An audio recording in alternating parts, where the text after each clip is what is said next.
What's up, YouTube? This is Too Raw for TV. All right, I'm gonna skip the preamble, go right into it, skip the plug and all that. The guy on his left, well, pretty much the title says it all, but the guy on the left has been much aligned for you know the last couple of years. You know, the narrative is that he's a loser. He's not the type of player that can lead a team to an NBA championship. He can't shoot. He makes bad decisions, bad shot selection. He's a turnover machine and can't shoot threes. And he has a lot of empty stats.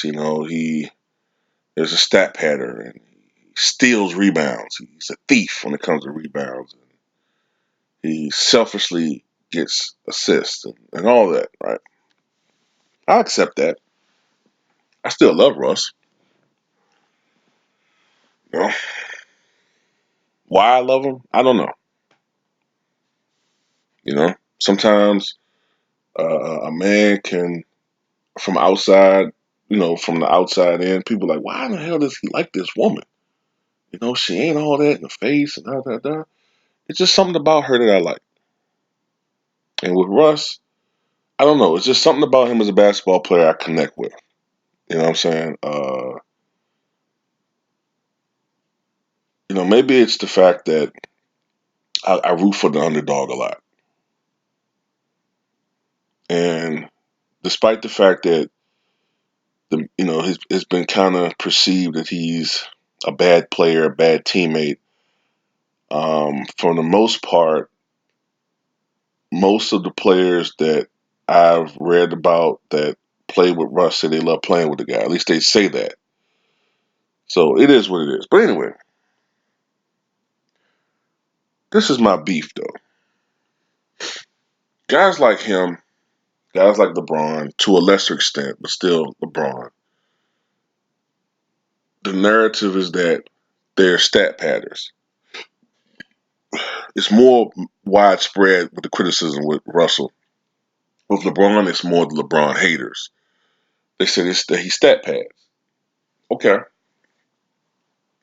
But I want people to keep that same energy. And I want people to keep that same mindset when it comes to Luka Doncic. I noticed certain players, formerly Nikolai Jokic, but his number is a little bit down this year. But Luka, I'm noticing. I saw a graphic the other day comparing him to Oscar Robertson.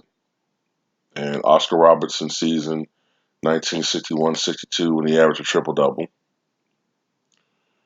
And comparing it to what Luka was doing at that time. At that time, Luka was averaging better than 30 points, a little over 10 rebounds, and just a nick under 10 assists. It was like chasing Oscar. And I'm thinking to myself, did motherfuckers just wake up from a 4-year coma? Because I'm pretty sure Russell averaged triple double for 3 consecutive seasons. I'm pretty sure of it. Now playing with Russ, playing James Harden, he's not going to do it this year.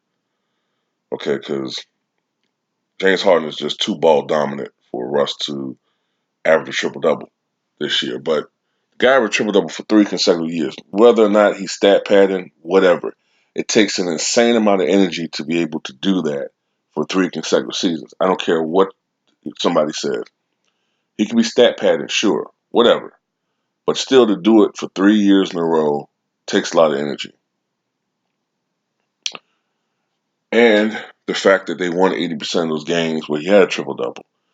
But, people say the triple double is not what it once was. And I agree with that, actually, because of the era they play in, and a lot of players are consciously going for it.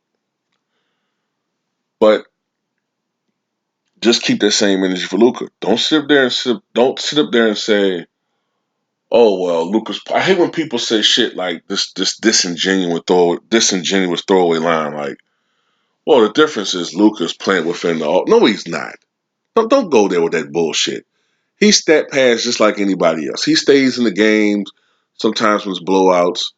And he looks up there and sees he has 8 rebounds and 9 assists, and he pads his numbers just like anybody else. Don't sit up there and act like he's as pure as the driven snow, and he doesn't have a selfish bone in his body. Whereas Russell, that fucking thief, stealing those rebounds from those centers like Steven Adams in OKC, and just grabbing boards from Clint Capella. It's his fault Clint Capella rebounds are not what it should be because he's stealing them. He's a thief, you know. But I just want the same energy. That's all. I just want people to also, when it comes to Luka, say that the triple double is overrated. It doesn't matter. All these players are a product, including Luka, of their generation. I want all of those same negative talking points to apply to him. But of course, we're not going to hear that, and we're not going to see that because there's a larger agenda involved. You know what I'm saying? And that agenda is to appeal to a increasingly larger, and increasingly more mainstream audience. Luka's a lot more marketable than Russell Westbrook. And the reasons are skin deep, you know? But like I said, I like Luka, man. I really do. I really like him as a basketball player. But on this channel, I always keep it real. I'm not going to go into fanboyism. You know what I'm saying? If I have to criticize somebody, I'm going to do it. Or I have to criticize a certain situation, or more importantly, or what I generally tend to do is I go against what I see the mainstream media doing when I see they're on some bull. And they're on some bull when it comes to Luka. You know, I don't like how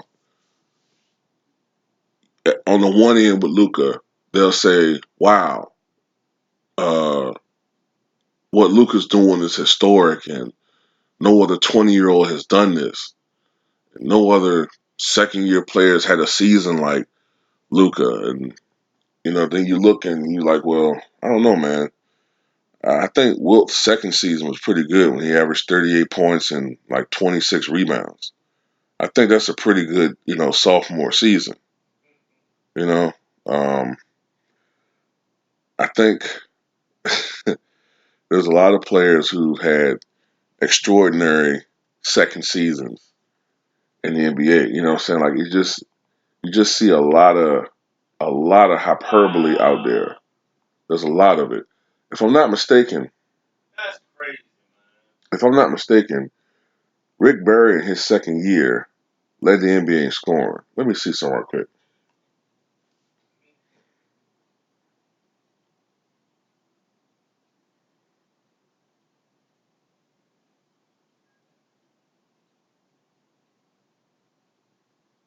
Yeah, Rick Barry's rookie year, he averaged 26 points, 10 rebounds, and 2 assists. That's Rick Barry's rookie year. All right? Nobody talks about Rick Barry. But Rick Barry's first year, he averaged 25.7 points, 10.6 rebounds, 2.2 assists. And Rick Barry's sophomore year, which is what Luka's in now, Rick Barry averaged 35.6 points, 9.2 rebounds, 3.6 assists. Now, it's, and the reason why I bring up Rick Barry is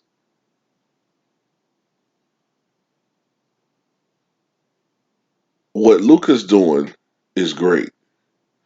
But just imagine if a guy like Rick Barry, awesome mid range shooter, uh, better than average 3-point shooter, great passer. At that stage of his career, he was more of a scorer, but toward the latter part A latter part of his career, he became more of a facilitator. But imagine a guy like Rick Barry playing in today's NBA, all right? And the numbers that he could bring, the numbers that he could put up, in this league where defenses are handcuffed and a great outside shooter or mid-range shooter like him could just get off. It's and the way they call fouls now. This is a guy Rick Barry that got to the foul line a lot. Like, let me see how many free throw attempts he took his first year, his second year. Let's see something here. His first year he took 8 free throws a game. His second year he took 11 free throws a game. Yeah, and he shot 86% his first season and 88% his second season. Rick Barry also, let me see, led the NBA free throw percentage 1, 2, 3, 4, 5, 6, 7 times in the last 3 years of his career and in the last 4 of his last 5 seasons. So he's one of the all-time great free throw shooters. Yeah, a guy like Rick Barry will probably put up close to like James Harden numbers. And I say close to because I don't think he's as selfish a player as James Harden. But the point is, what Luka's doing is great, but I always tell people to put things in the historical context.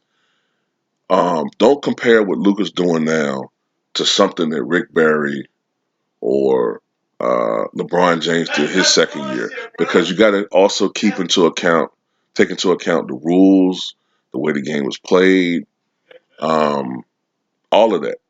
All these things matter. Like, I just looked at a stat just now that said that for this season so far, Tom Brady has completed about 62% of his passes, which is considered low in this era.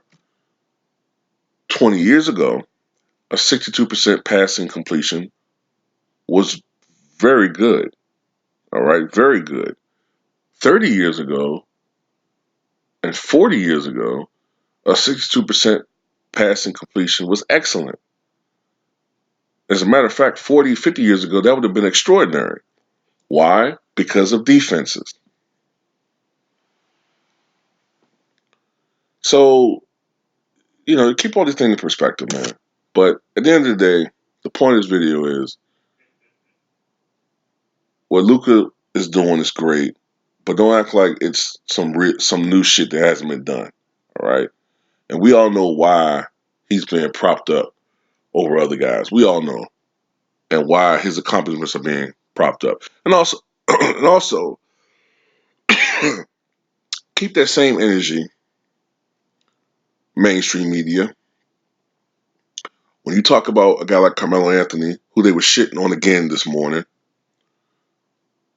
saying he needs to be more realistic in what he can bring to a team.